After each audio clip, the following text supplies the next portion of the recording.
This bulletin proudly brought to you in association with Alex Campbell's Menswear.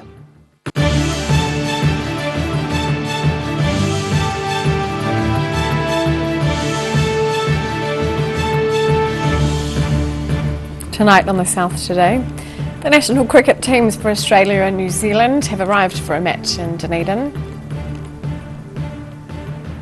Students in togas celebrate the beginning of the academic year.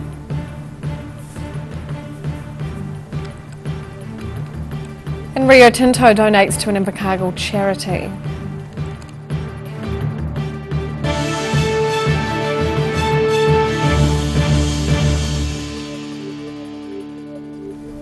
Kia ora, good evening, I'm Sophie Morris.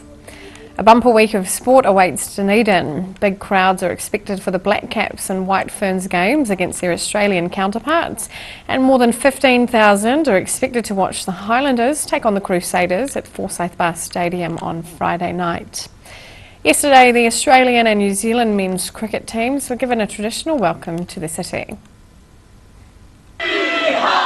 An Otago boys and Otago girls kapa haka ensemble greeted New Zealand and Australia's international cricket teams as they arrived at Dunedin Airport. The two teams will face each other on Thursday for a second time, after the Australians were roundly beaten by 53 runs in the first T20 international game on Monday night.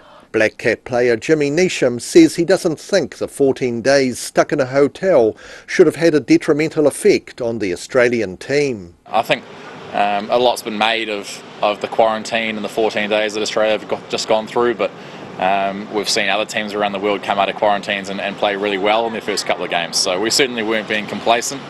We knew they'd come out and fire a few shots, and I think we saw at the very beginning of the game they put us under a lot of pressure. And Neesham says in T20 cricket it doesn't really matter who wins the coin toss and gets to choose if they start batting or bowling. It's not that important in T20 cricket. I think the game's sort of so short that the pitch conditions don't often change all that much. So whatever we do first, it's just about putting a strong performance in the first half of the game and then trying to bring it home. And while there's been some spirit of camaraderie as sports teams face the COVID-19 crisis, the Black Caps are still very much out to try and beat Australia in the second game. This sort of battle to get professional cricket back underway internationally, I think there's been a bit of a feeling that all sort of professional cricketers are kind of in it together a little bit. But having said that, it's never a friendly game with the Australians. Both teams want to win quite badly, and there's obviously a few guys who played together in the IPL and over in England and those sorts of places as well. So there's that friendly rivalry too. And just like when you're playing in the backyard against your brother or sister, those are sometimes the games you want to win the most. So we're certainly not going to take the foot off the throat in game two, and the aim is definitely to go up 2-0 in the series and then hopefully close it out after that. The second match against Australia is set for Thursday at Dunedin's University Oval, with a forecast of 16 degrees and chance showers. In Dunedin, the South Today. A large tree branch fell on a central Dunedin street this morning, disrupting traffic for a period of time. Emergency services were called to the Queen's Gardens shortly after 8 a.m, where a large branch was blocking the roads, disrupting traffic. Traffic was backed up to the motorway and Andersons Bay Road was at a standstill. The road was cleared by 9:20. Last night, the University of Otago Union Hall looked more like a Roman forum from 2,000 years ago. The would-be senators, bedecked in togas, were entertained by musical acts from across the country. The first of two sold-out orientation nights drew a crowd of about 1,500 students out for the annual O-Week Toga Party. Due to uncertainty of COVID-19 restrictions, the event, which has previously been held at the Forsyth Bar Stadium, was put on at the University of Otago Union Hall, a concert venue dating back to the 1970s. Musical entertainment included local band Loose and Colourful, Auckland artists No Comply and Syrup, plus two DJs from George FM. The well-behaved crowd was looked after by about 40 Are You OK volunteers, plus a larger presence of security guards. In Otipoti, Dunedin, the South Today. Dunedin police have been kept busy as the city's student residents start their return. One incident, a teen was taken to hospital after taking several tablets of what could have been the party drug MDMA and consuming alcohol. Senior Sergeant Craig Dennison says this 17-year-old was taken from Leith Street to Dunedin Hospital's emergency department by police at 10 p.m. last night.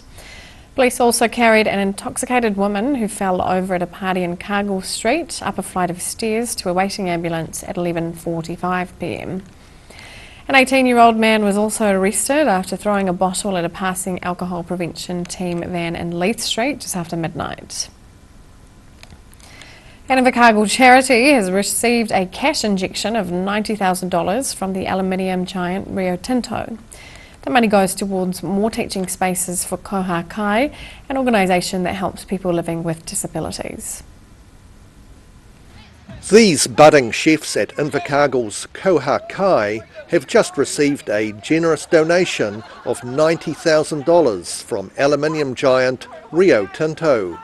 The money will go towards setting up more teaching spaces to help people who are living with disabilities to acquire skills that will hopefully see them being able to enter the workforce. It's exciting because Koha Kai really provides significant support for a number of vulnerable Southlanders, and during the COVID lockdown period helped provide meals for hundreds of Southlanders, so it's a great event to be a part of. The COVID-19 pandemic had an unexpected upside after Koha Kai were donated this commercial kitchen, enabling the charity to give back to the community.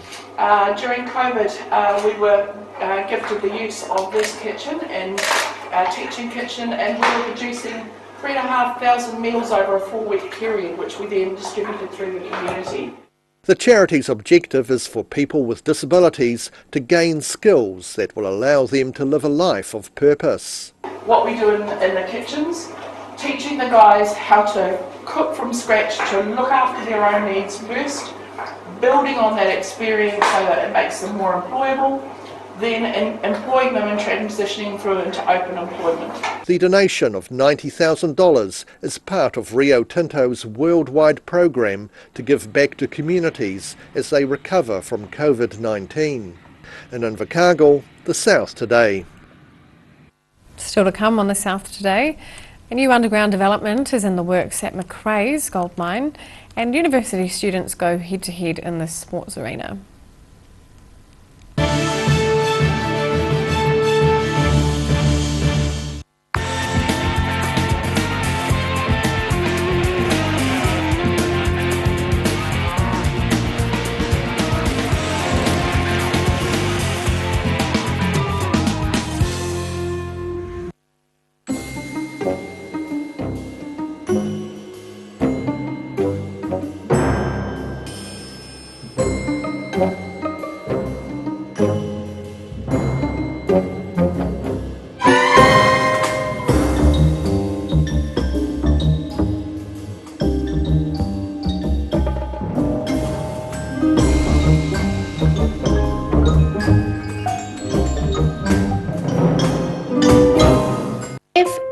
Risk of developing melanoma skin cancer, you owe it to yourself to have a mole map.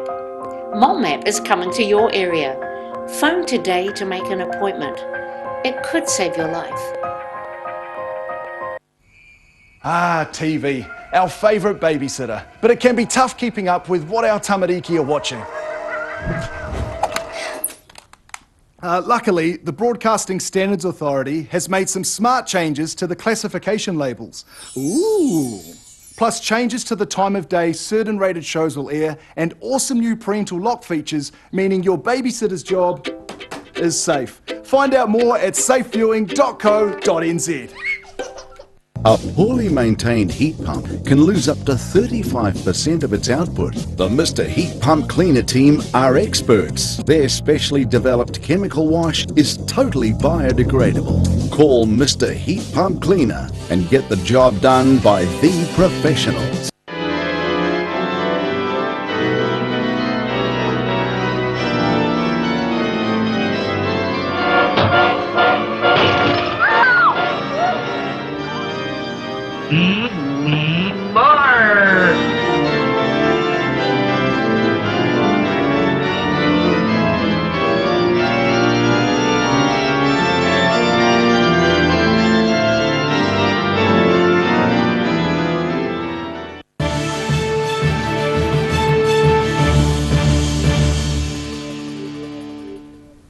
Welcome back.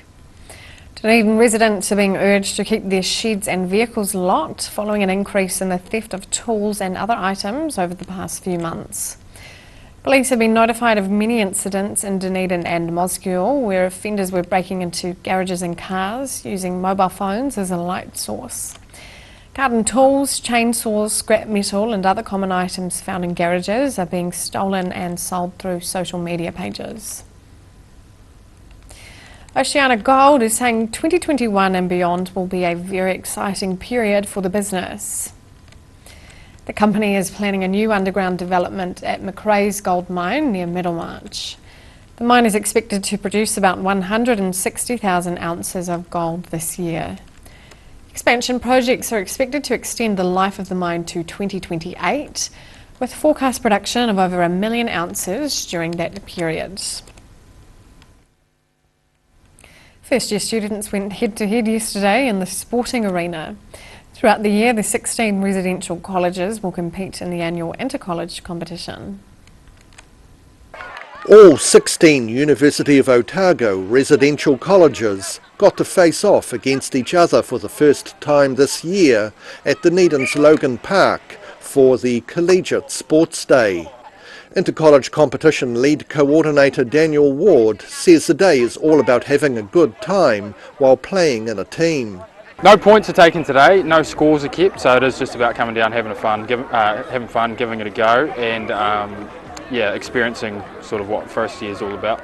The halls of residence will be competing against each other throughout the year in sports, cultural and game events. This is a real good taster of it, and then it picks up from here on in. So they get to sort of see each other, see who they're up against for the year, and then we're into the real competitive stuff after that.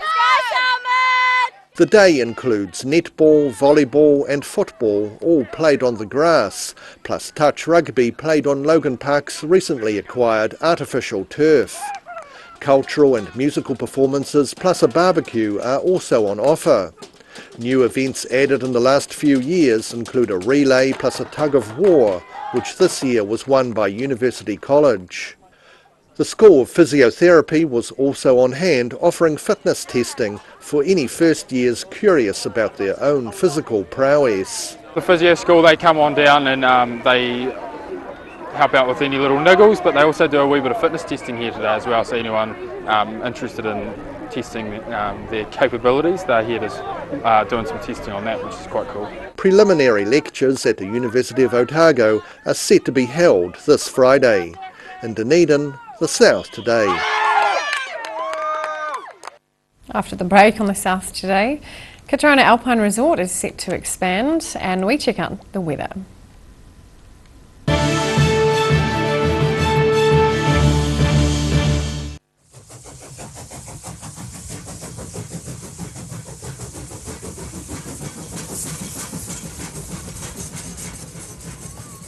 If you're at risk of developing melanoma skin cancer, you owe it to yourself to have a mole map. Mole Map is coming to your area. Phone today to make an appointment.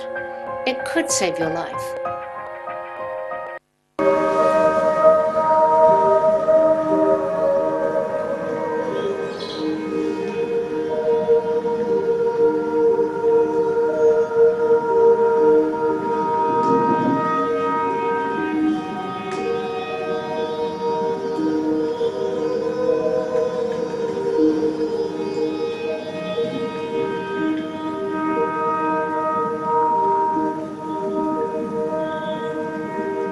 Welcome to Alex Campbell Menswear. Our 3 stores have no shortage of stock. Check these out. We've got the Dunedin print t-shirts. Check out our zillions of short sleeve shirts. These are crackers. They iron themselves in the wash. Iron cheetah they're called. And there's some really cool polo shirts. Look at all the bright colours. And of course there's no shortage of shorts. This is always one of our brightest corners. Our long sleeve fashion shirts. Jeans, casual trousers, dress trousers, you name it, we have you covered. Alex Campbell Menswear, it fits. So if you're shopping for your family or yourself, come and see Alex Campbell Menswear stores. We're full of stock. A poorly maintained heat pump can lose up to 35% of its output. The Mr. Heat Pump Cleaner team are experts. Their specially developed chemical wash is totally biodegradable. Call Mr. Heat Pump Cleaner and get the job done by the professionals.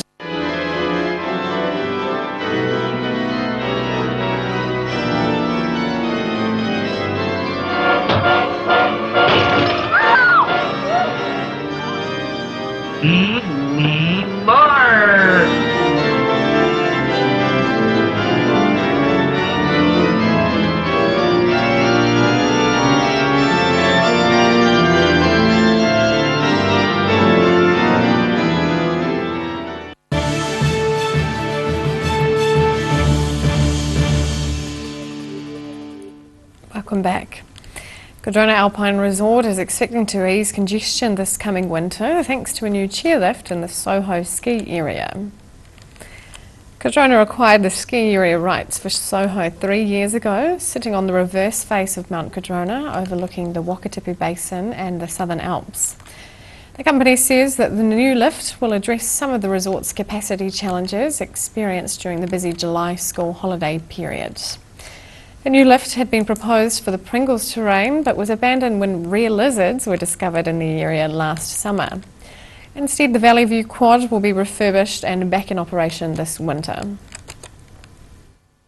And now recapping tonight's top stories on the South Today. The national cricket teams for Australia and New Zealand have arrived for a match in Dunedin. Students in togas celebrate the beginning of the academic year.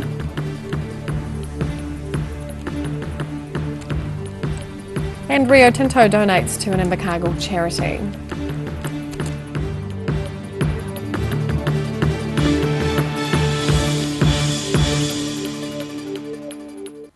And now for a look at what's happening in tomorrow's ODT. Welcome, Barry. Hello, Sophie. Good evening. More fallout from COVID in Queenstown. Okay. Fishbone, Queenstown's oldest restaurant, independent restaurant. They would have celebrated 30 years in business in October. Well, they're going to close permanently on Friday. And this is as a result of the effects of COVID. They're down operating at 10% of what they would have last year, and the business is no longer sustainable. Now, there are other concerns amongst businesses in that resort town, so we have a look at that as well. So, yeah, disturbing news up there, but probably a little bit predictable, I suppose. University of Otago is calling for any students in Dunedin with connections to Papatoetoe High School to isolate and get a test, and okay. That's advice that they'd received from the Ministry of Health, so so some concerns there, or precautions being taken there. Yes. Now, a branch came down on a Dunedin street this morning, so that caused some chaos amongst traffic early morning. It cut across two lanes in where was it? In the Queen's Gardens. So disruption there. So we have a look at some of the issues about protecting trees and, okay. and what they do to care for them. Right. Murder trial in Dunedin continues, third day today. And Sir Russell Coutts, the yachting legend, he's applied to Queenstown's Council for resource consent to add another 3 holes to his private golf course on his property in the Crown Range, so that'll take the course up to 18 holes. So there you go. And of course, on another sporting note, we have the cricket, as seen there. The Black Caps playing Australia at the University of Otago over tomorrow, so we have a preview of that, and we catch up with what the cricketers got up to today, and they were playing golf. So okay. Yeah. So not on Russell Coutts' one. No, not yet, but Yes. maybe soon. So who knows? Okay. That's us. Well, Thank you. lots in there. Thank you, Barry. And now for a look at the weather. Tonight's weather proudly brought to you by Mole Map. Looking at the situation, another cell of high pressure will bring fine or clearing weather to the region tomorrow, but more fronts are due to arrive at the weekend.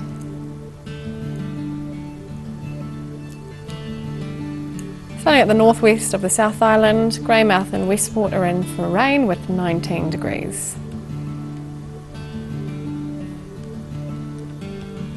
To the east, rain here as well with 20 degrees in Nelson and 19 in Blenheim.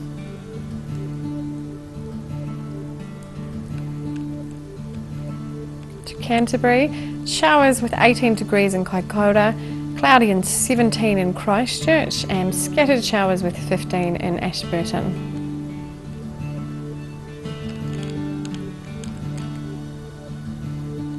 To the southern towns, it's light winds, fine conditions, and 16 degrees for the Catlins, Balclutha, Lumsden, and Gore.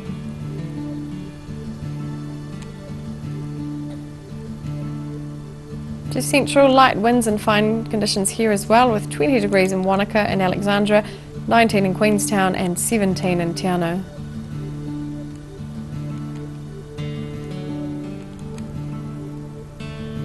To the northern towns, light easterlies and cloud on the coast with 17 degrees in Timaru and 16 in Oamaru.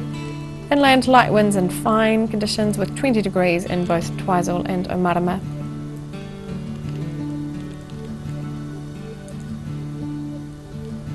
In Dunedin, cloudy tonight with cooler southwesterlies and a low of 14. Mostly cloudy and cool tomorrow with moderate southerly quarter winds, a high of 15 and a low of 10.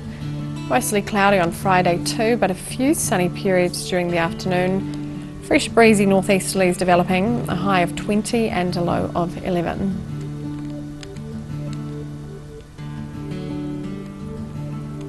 And in Invercargill, showers clearing tonight with a low of 9. Cloud clearing and becoming fine and sunny tomorrow with light winds, a high of 17 and a low of 8. Warmer northwesterlies freshening on Friday with cloud increasing and some rain at night, a high of 19 and a low of 11.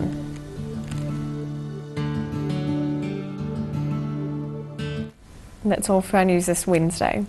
For the latest news from the southern region, head online to odt.co.nz or follow Channel 39 on Facebook and YouTube. Thanks for joining us. Ka kite anō.